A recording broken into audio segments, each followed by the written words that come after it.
मृत व्यक्ति के घर वालों को गढ़वा दृष्टि ने ब्रह्म भोज के लिए किया आर्थिक मदद। अपनी क्षमता अनुसार गढ़वा दृष्टि की टीम ने एक गरीब परिवार को पहुंचाया आर्थिक मदद। यदि इस तरह के कार्यों में आप भी अपनी भूमिका निभाना चाहते हैं तो दिए गए नंबर पर फोन कर हमारी टीम के साथ जुड़ें। बच्चों के पालन पोषण के लिए मृतक घर से दूर बाहर कमाने के लिए गया हुआ था, लेकिन एक अनहोनी घटना घटी। पत्नी विधवा हो गई और बच्चों के सिर से पिता का साया उठ गया। मौके पर उपस्थित सीआरपी महेंद्र कुमार गुप्ता ने कहा कि जब भी रोड से एम्बुलेंस गुजरता है तो धड़कन बंद हो जाती है, मानो ऐसा लगता है जैसे किसी के शव आ गई हो। बिशुनपुरा प्रखंड स्थित पिपरी कला गांव निवासी अनिरुद्ध राम 40 वर्ष की मौत मिर्जापुर उत्तर प्रदेश के भदोही में हो गई थी। उनके ब्रह्म भोज के लिए गढ़वा दृष्टि की टीम उनके घर जाकर एक छोटी सी आर्थिक मदद पहुंचाया। वहां के जनप्रतिनिधियों से सरकार से मिलने वाली सारी सुविधाएं मुहैया कराने को लेकर उनसे बातें की। वहां के लोगों को भी इस संकट की घड़ी में आगे बढ़कर मदद करने को लेकर प्रेरित किया। समाज सेवी सह प्रमुख प्रतिनिधि चंदन कुमार मेहता ने कहा कि सरकार से मिलने वाली सारी सुविधाएं मृतक परिवार के सदस्यों को दी जाएगी। पिपरी पंचायत के मुखिया प्रतिनिधि सह विधायक प्रतिनिधि अशोक कुमार पासवान ने गढ़वा दृष्टि के सदस्यों को इस नेक कार्य के लिए बधाई दिया और उन्होंने कहा कि झारखंड राज्य संसाधनों के मामले में अमीर है, लेकिन धरातल पर गरीबी का दंश झेल रहा है। यदि हमारे राज्य में कल कारखाने स्थापित हो गए होते तो आज इस तरह किसी गरीब व्यक्ति की लाश नहीं आती। वहीं समाज सेवी सत्यनारायण विभूति ठाकुर ने इस पर दुख व्यक्त किया।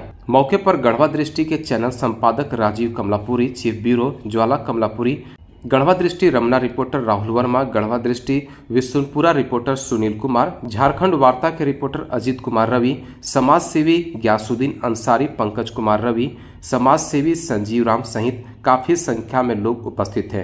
बिशुनपुरा से संवाददाता सुनील कुमार की रिपोर्ट। रोजी रोटी की समस्या बहुत घनघोर है।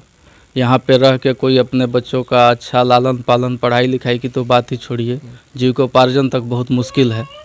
तो ऐसे में शौक नहीं कहिए बल्कि मजबूरी कहिए कि पलायन करके लोग जाते हैं और बाहर में फिर वही किसी की बीमारी हो जाती है, सही समय से घर नहीं आ पाते क्योंकि उसमें रेस्ट की आवश्यकता होती है और काफ़ी लंबी लंबी दूरी से लोग आते हैं, तो उसी स्थिति में उनका पूरा एनर्जी वेस्ट हो जाता है और गंभीरता के चलते उनकी मौत हो जाती है। तो ये सब चीज़ें हैं और मैं गढ़वा दृष्टि जो न्यूज़ टीम है उसको बहुत बहुत धन्यवाद देता हूँ कि वो लोग सुदूर अंदर तक गाँवों में जा जाकर रिपोर्टिंग करते हैं, ऐसी घटनाओं को सामने लाते हैं जो कि मेन स्ट्रीम मीडिया नहीं लाती है या टीवी वाले नहीं लाते हैं और इससे जनप्रतिनिधियों का ध्यान जो है इस पर आकृष्ट होता है। और सबसे बड़ी बात मैं ये कहना चाहता हूँ कि हमारे जो भी जनप्रतिनिधि हैं, चाहे वो विधायक हों, वो भी 15 साल से सिटिंग हैं और जो हमारे सांसद हैं वो भी दूसरे टर्म में सिटिंग हैं। दोनों ही प्रमुख दल विश्व की सबसे बड़ी पार्टी भाजपा के विधायक और सांसद हैं। तो इनको अभी चाहिए कि ये लोग जाके और मोदी जी के पास में आमरण अनशन कर दें, क्योंकि जो चीज़ें लोगों को साफ साफ दिखाई दे रही है कि 15 सालों में बहुत सारी मौतें हुई हैं, बहुत सारा न्यूज़ वगैरह ये रिपोर्टिंग हो चुकी है, फिर भी अगर बात नहीं बन रही है तो इन लोगों को चाहिए कि ये जाके वहाँ पे आमरण अनशन कर दें, क्योंकि मोदी जी के बारे में सबको ही जानते हैं कि उनके अडानी अंबानी सहित जितने भी देश के बड़े बड़े औद्योगिक घराने हैं उनके साथ बहुत अच्छे संपर्क हैं। अगर उनका ध्यान आकर्षण हो जाए तो इस क्षेत्र में, या वो भवनाथपुर का टाउनशिप हो जो कि बहुत चर्चित रहा है, या फिर अगर सिंचाई की व्यवस्था के लिए हमारी कन्हर जलाशय योजना है, अगर इन चीज़ों को कर दें तो हमारा ये जो क्षेत्र है वो प्रत्यक्ष और परोक्ष दोनों रूप से एक मतलब अगर फैक्ट्री वगैरह हो जाए तो उसके अंदर भी बहुत सारे लोग एम्प्लॉयड होंगे और जो बाहर हैं वो भी ठेले खुमचे लगाकर सैलून वैलून बहुत सारी चीज़ें दुकान वगैरह चल सकती है।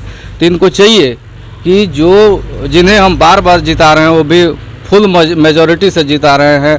बहुत वर्षों के बाद लगातार मोदी जी जो है लगातार 2 टर्म भारी बहुमत से सत्तासीन हैं, तो उनको चाहिए कि इस जो कि भवनाथपुर टाउनशिप का एरिया है वहाँ पर रेलवेज हैं, नदी भी है, सोन नदी, पानी की भी कोई किल्लत नहीं है, बिजली भी अब सही है, ठीक ठाक है।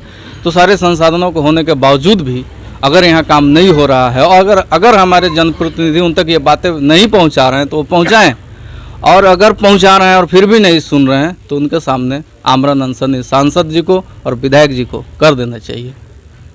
बहुत बहुत धन्यवाद आपको। गढ़वा शहर का विश्वसनीय इलेक्ट्रॉनिक्स प्रतिष्ठान श्री राम इलेक्ट्रॉनिक्स लेकर आया है त्योहार धमाका ऑफर। आइए और उधार ले जाइए 0% ब्याज पर आसान EMI के साथ अपने पसंद का कोई भी इलेक्ट्रॉनिक सामान पाए। LED, फ्रिज, वॉशिंग मशीन और RO आकर्षक दामों पर। हमारा पता है गढ़देवी मंदिर, मेन रोड, गढ़वा। अधिक जानकारी के लिए अभी फोन करें।